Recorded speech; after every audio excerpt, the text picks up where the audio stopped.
नमस्कार दोस्तों, आपका स्वागत है हमारे YouTube चैनल में, जहां हम आपको सुनाते हैं भगवान श्री कृष्ण के उपदेश, गीता के ज्ञान और जीवन को बदलने वाली प्रेरणादायक कहानियां। अगर आपको हमारा यह प्रयास पसंद आए तो चैनल को लाइक, शेयर और सब्सक्राइब करना न भूलें। और हाँ, बेल आइकन जरूर दबाएं ताकि हमारे नए वीडियो सबसे पहले आप तक पहुंचे। मित्रों, भगवद गीता के तीसरे अध्याय के अंतिम श्लोकों में भगवान श्री कृष्ण ने अर्जुन को जीवन का सबसे गूढ़ रहस्य समझाया। उन्होंने कहा, काम अर्थात वासना ही मनुष्य का सबसे बड़ा शत्रु है। यह इंद्रियों, मन और बुद्धि में छिपकर मनुष्य को भ्रमित करता है और उसे पाप के मार्ग पर ले जाता है। ठहराव। इसलिए अर्जुन, सबसे पहले इस काम को जीतना होगा। इंद्रियों को वश में करके, मन को स्थिर रखकर और बुद्धि के प्रकाश से ही इस वासना का नाश संभव है। धीरे से स्वर ऊंचा करें। श्री कृष्ण कहते हैं, हे अर्जुन, तेरा केवल कर्म करने में अधिकार है, फल में कभी नहीं। फल की चिंता मत कर और कर्म न करने में भी प्रवृत्ति मत रख। बस कर्म कर, निष्काम भाव से, गंभीर स्वर। सफलता और असफलता में संभाव रखो, क्योंकि कर्मफल की आसक्तिहीन है और बुद्धियोग से किया गया कर्म ही सच्चा योग है। समापन में भावुकता भरें। जो व्यक्ति बुद्धियोगी है वह इसी जन्म में पाप से मुक्त हो जाता है और निष्काम भाव से कर्म करते हुए यही इसी जीवन में मुक्ति को प्राप्त कर लेता है। यही है कर्मयोग का सच्चा मार्ग। आरंभ। हे श्रोतागण, जीवन का सबसे बड़ा युद्ध मैदान कहाँ है? क्या यह कुरुक्षेत्र है या यह रणभूमि है जहां सेनाएं आमने सामने खड़ी होती हैं? नहीं, सबसे बड़ा युद्ध मैदान हमारे भीतर है, जहां एक ओर आत्मा का प्रकाश है और दूसरी ओर काम, क्रोध, लोभ और मोह का अंधकार। भगवान श्री कृष्ण ने अर्जुन को यही समझाया। उन्होंने कहा, हे अर्जुन, तेरा सबसे बड़ा शत्रु बाहर नहीं, भीतर है और उसका नाम है काम। पहला दृश्य अर्जुन का प्रश्न। कुरुक्षेत्र की रणभूमि में अर्जुन खड़ा है। उसका मन विचलित है, बुद्धि भ्रमित है। वह सोचता है, मैं जानता हूं क्या धर्म है, क्या अधर्म है। फिर भी मन बार बार डगमगा जाता है। क्यों? तभी श्री कृष्ण मुस्कुराते हैं और कहते हैं, हे पार्थ, तेरे भीतर एक शत्रु छिपा है। यह काम है, वासना है, इच्छाओं का अंतहीन जाल है। यही तेरे ज्ञान को ढक देता है और तुझे सत्य से दूर कर देता है। दूसरा दृश्य काम का स्वरूप। श्री कृष्ण अर्जुन को 3 उपमान देते हैं। जैसे धुआं आग को ढक देता है, जैसे धूल दर्पण को गंदा कर देती है, जैसे गर्भ में शिशु आवरण से ढका रहता है, उसी प्रकार यह काम आत्मा के ज्ञान को ढक देता है। मनुष्य सोचता है कि वह ज्ञानी है, धर्मात्मा है, लेकिन भीतर की वासना उसकी दृष्टि को अंधा कर देती है। तीसरा दृश्य आधुनिक जीवन का संदर्भ। आज के युग में भी यही हो रहा है। लोग कहते हैं, हम शिक्षित हैं, हम सब जानते हैं, लेकिन क्या वास्तव में जानते हैं? धन की लालसा मनुष्य को रिश्वत लेने पर मजबूर करती है। इंद्रिय सुखों की चाहत परिवार और समाज को तोड़ देती है। पद और प्रतिष्ठा की वासना भाई को भाई से अलग कर देती है। यही तो वह काम है जिसके बारे में गीता चेतावनी देती है। चौथा दृश्य समाधान की ओर। अर्जुन व्याकुल होकर पूछता है, मधुसूदन, यदि काम इतना प्रबल है तो इससे बचा कैसे जाए? मनुष्य इसे जीत कैसे सकता है? श्री कृष्ण गंभीर होकर कहते हैं, हे अर्जुन, इस शत्रु को जीतना कठिन अवश्य है, पर असंभव नहीं।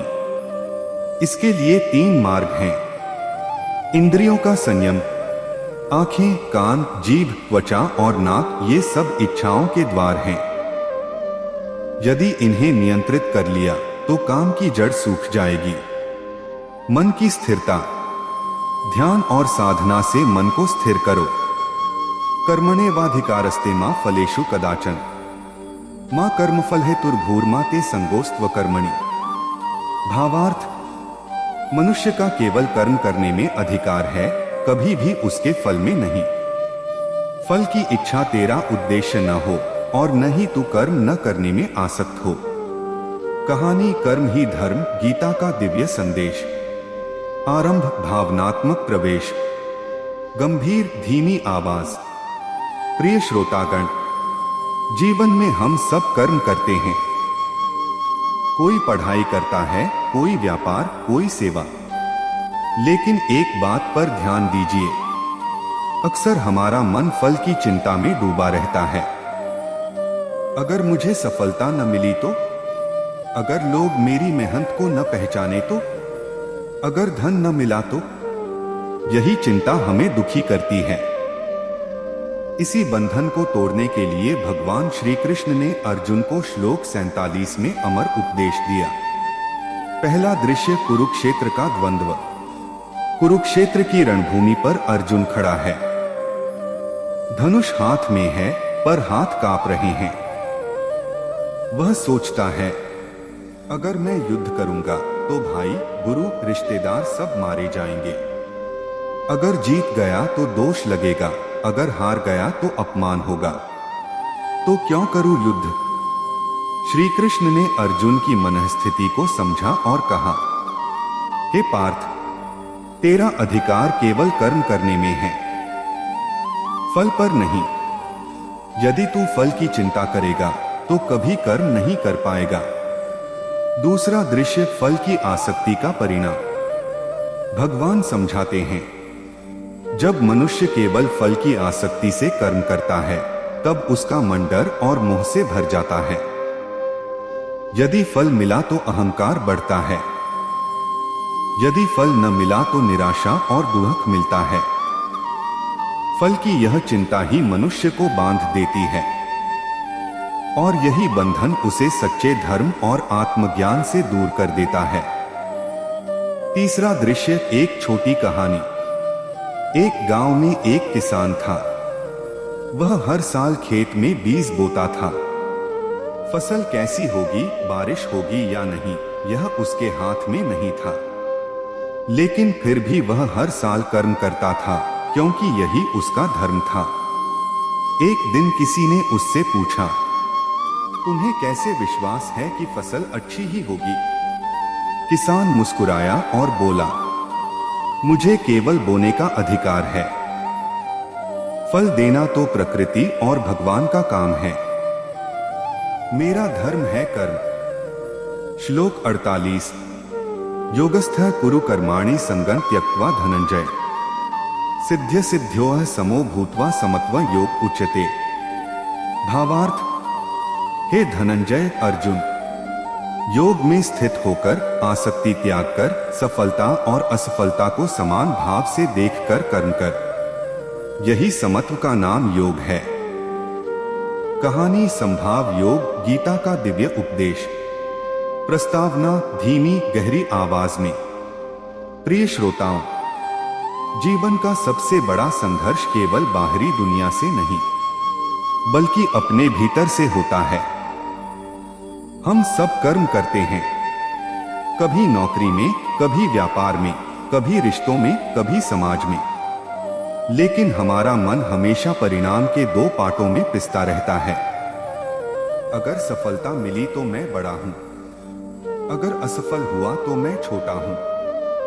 यही द्वंद्व हमें तोड़ता है। इसी को समाप्त करने के लिए भगवान श्री कृष्ण ने अर्जुन से कहा, सफलता असफलता को समान मानकर कर्म कर, यही योग है, यही शांति है। दृश्य 1, कुरुक्षेत्र का द्वंद्व। कुरुक्षेत्र की रणभूमि पर अर्जुन का मन अशांत है। उसके सामने अपने ही गुरु द्रोणाचार्य, पितामह भीष्म और सगे संबंधी खड़े हैं।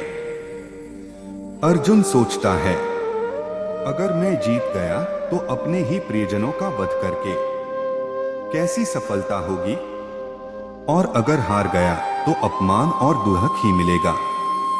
उसका मन हार जीत की गणनाओं में उलझा है। तभी श्री कृष्ण मुस्कुराते हुए कहते हैं, हे पार्थ, तेरा मन सफलता और असफलता के मोह में बंधा हुआ है, परंतु याद रख, कर्म तो तेरा कर्तव्य है। फल चाहे सफलता हो या असफलता, दोनों में संभाव रख, यही योग है। दृश्य 2, संभाव का अर्थ। संभाव का मतलब है हर परिस्थिति में संतुलित रहना। अगर सफलता मिले तो अहंकार न हो, अगर असफलता मिले तो निराशा न हो, अगर प्रशंसा मिले तो मन न फूल जाए, अगर अपमान मिले तो मन न टूटे, यही मन की स्थिरता योग कहलाती है। भगवान समझाते हैं, जिसने अपने मन को सफलता असफलता से ऊपर उठा लिया, वह सच्चा योगी है। दृश्य 3, एक किसान की सीख। एक गांव में एक किसान प्रतिदिन ईश्वर का नाम लेकर खेत जोतता था। वह मेहनत करता, बीज बोता और फसल उगाता। कभी बारिश अच्छी होती, फसल लहलहा उठती, कभी सूखा पड़ता तो खेत सूख जाते। लोग उससे पूछते, दूरेण ह्यवरं कर्म बुद्धियोगात् धनंजय, बुद्धो शरण मनविच कृपणाः फलहेतवः। भावार्थ, हे धनंजय, अर्जुन, साधारण कर्म जो केवल फल की इच्छा से किया जाए, बुद्धियोग से बहुत हीन है। इसलिए तू बुद्धियोग, संभावयुक्त कर्म में शरण ले, क्योंकि फल की इच्छा रखने वाले बड़े ही कृपण माने जाते हैं। अब मैं आपके लिए इसका 2000 शब्दों का YouTube story script narration style लिखता हूं। यह धीरे धीरे भावनात्मक और गहरी समझ के साथ सुनाने योग्य होगा। कहानी फल की आसक्ति से मुक्ति, गीता का दिव्य संदेश। प्रस्तावना धीमे भावपूर्ण स्वर में। प्रिय श्रोताओं, हम सब कर्म करते हैं। कोई नौकरी करता है, कोई व्यापार, कोई सेवा, कोई साधना। लेकिन एक चीज हर जगह सामान्य है, फल की इच्छा। मुझे इतना वेतन मिल जाए, मेरा व्यापार सफल हो जाए, मुझे नाम और शोहरत मिल जाए, यही इच्छा हमें लगातार खींचती रहती है। और जब फल नहीं मिलता तो मन टूट जाता है।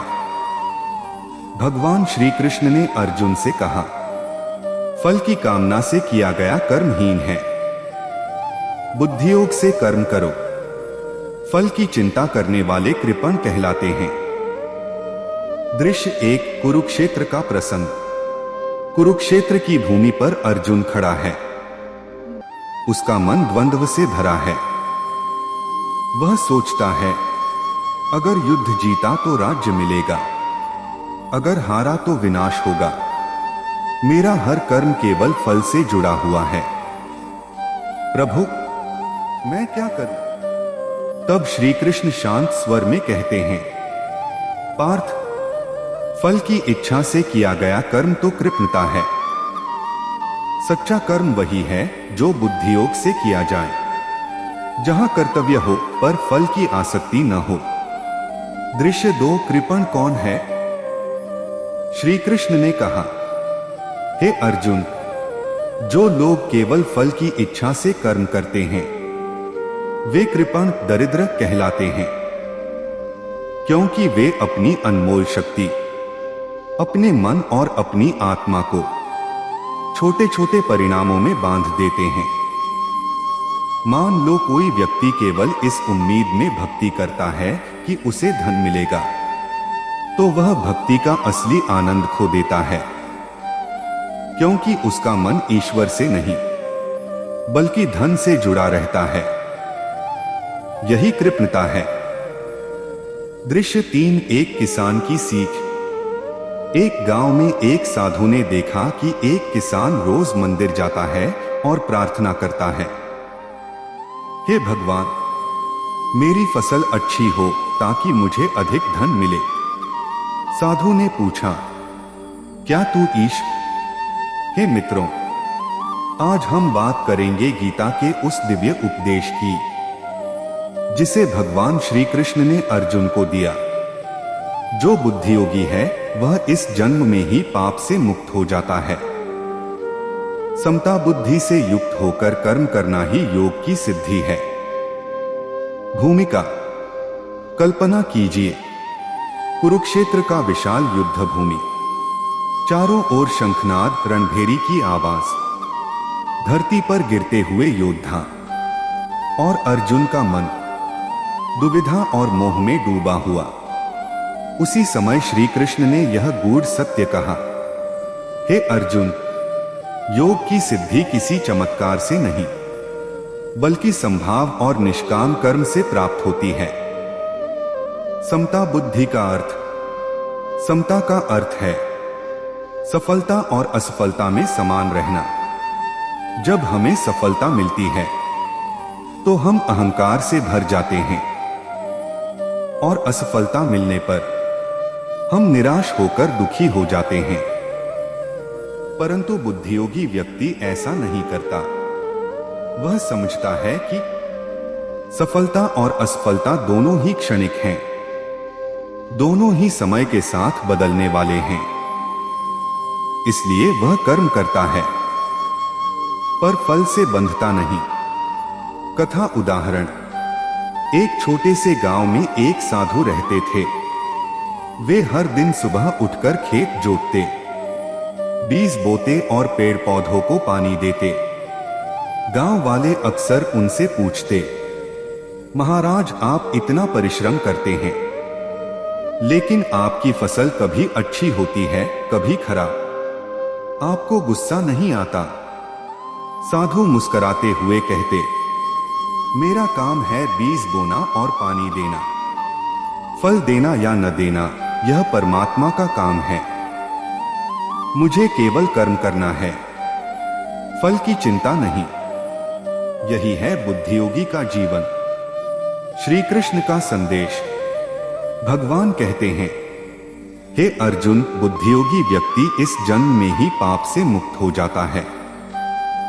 यहां पाप का अर्थ केवल गलत कर्म नहीं है बल्कि वह मानसिक बोझ भी है जो हमें फल की चिंता से मिलता है।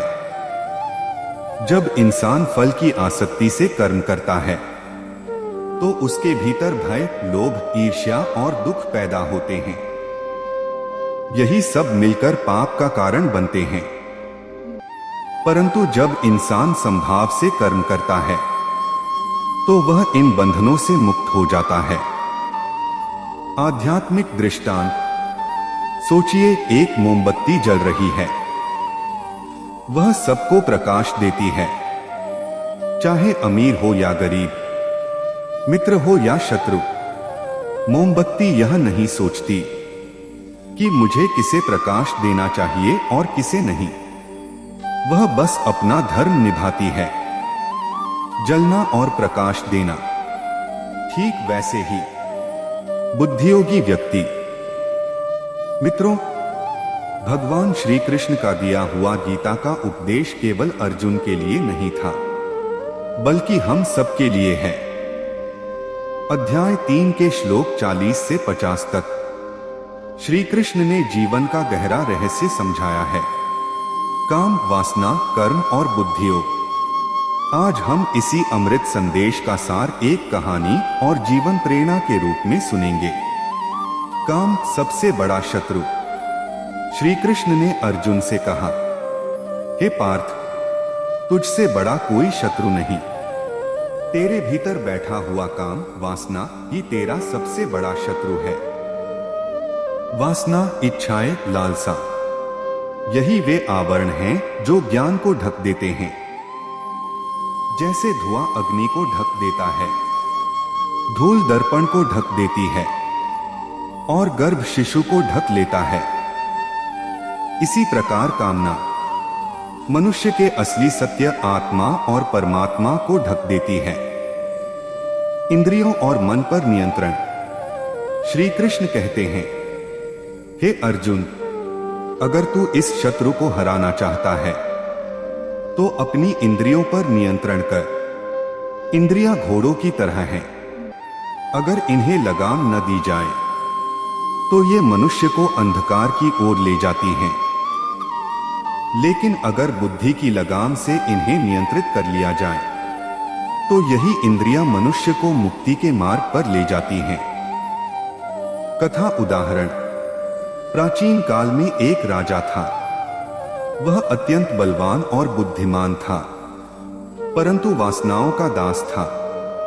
एक दिन वह एक साधु के पास गया और बोला, महाराज, मैं युद्धों में सबको जीत चुका हूं, लेकिन अपने मन को नहीं जीत पाया। कृपया बताइए मैं इसे कैसे जीतूं? साधु मुस्कुराए और बोले, राजन, तूने बाहरी दुश्मनों को हराया है, अब भीतर बैठे हुए शत्रु वासना को हराना सीख। इसके लिए इंद्रियों पर संयम रख, मन को स्थिर कर और आत्मा का आश्रय ले। यही शिक्षा श्री कृष्ण अर्जुन को देते हैं। कर्म कर्तव्य का मार्ग। फिर श्री कृष्ण अर्जुन से कहते हैं, तेरा केवल कर्म करने में अधिकार है, फल में कभी नहीं। फल की इच्छा तेरा उद्देश्य न हो और न ही तू कर्म न करने में प्रवृत्त हो। यह वचन हमें सिखाता है कि जीवन में फल की चिंता करना ही दुखों का कारण है। कर्म करो, परंतु फल की चिंता मत करो, क्योंकि फल पर हमारा अधिकार नहीं है, वह तो परमात्मा की योजना है। समता का महत्व। भगवान आगे कहते हैं, हर कर्म को आसक्ति छोड़कर करो, सफलता और असफलता को समान भाव से देखो, यही संभाव योग कहलाता है। सोचिए मित्रों, अगर निबंध श्री कृष्ण और अर्जुन। प्रस्तावना। भारतीय संस्कृति और दर्शन में महाभारत का विशेष महत्व है। इस महान ग्रंथ के केंद्र में दो अद्वितीय व्यक्तित्व आते हैं, श्री कृष्ण और अर्जुन। श्री कृष्ण केवल एक देवता या अवतार ही नहीं, बल्कि जीवन मार्गदर्शक, मित्र, दार्शनिक और गुरु के रूप में प्रस्तुत होते हैं। वहीं अर्जुन केवल योद्धा नहीं, बल्कि संशयग्रस्त मनुष्य का प्रतीक हैं। उन दोनों का संवाद ही श्रीमद् भगवद गीता के रूप में हमारे सामने आया, जो मानव जीवन का शाश्वत मार्गदर्शन है। अर्जुन वीरता और द्वंद्व का प्रतीक। अर्जुन महाभारत का महान धनुर्धर, पांडवों का साहसी योद्धा और इंद्रपुत्र थे। उनका पराक्रम अपार था। महेंद्रास्त्र, पाशुपतास्त्र, गांडीव, धनुष और युद्धकला में कोई उनका सामना नहीं कर सकता था। फिर भी कुरुक्षेत्र के युद्ध भूमि में अर्जुन का मन डगमगाया। जब उन्होंने अपने ही बंधु बांधव गुरु द्रोणाचार्य, भीष्म पितामह और संबंधियों को युद्ध भूमि में देखा तो उनका मन करुणा से भर गया। अर्जुन ने गांडीव धनुष नीचे रख दिया और कहा, हे कृष्ण, मैं युद्ध नहीं कर सकता। अपनों का वध करके मैं क्या सुख पाऊंगा? मुझे इस राज सिंहासन की आवश्यकता नहीं। यहाँ अर्जुन हर उस इंसान का प्रतिनिधित्व करते हैं जो कठिन परिस्थितियों में कर्तव्य और मोह के बीच फंस जाता है। श्री कृष्ण मार्गदर्शक और सच्चे मित्र। श्री कृष्ण अर्जुन के सारथी बने, लेकिन केवल सारथी नहीं, वे उनके जीवन के सारथी भी बने। जब अर्जुन मोह और शोक से ग्रसित हुए, तब श्री कृष्ण ने उन्हें गीता का उपदेश दिया। उन्होंने कहा, हे अर्जुन, तू मोह में फंसकर धर्मयुद्ध से पीछे हटना चाहता है। यह तेरे क्षत्रिय धर्म के विरुद्ध है। कर्म करना ही तेरा कर्तव्य है, फल की चिंता मत कर। श्री कृष्ण केवल युद्ध की प्रेरणा नहीं देते, बल्कि जीवन का गूढ़ सत्य समझाते हैं। आत्मा न जन्म लेती है न मरती है। शरीर नाशवान है पर आत्मा अमर है। गीता का उद्भव, जीवन का शाश्वत संदेश। श्री कृष्ण और अर्जुन का संवाद ही श्रीमद् भगवद गीता है। इसमें 18 अध्याय और 700 श्लोक हैं।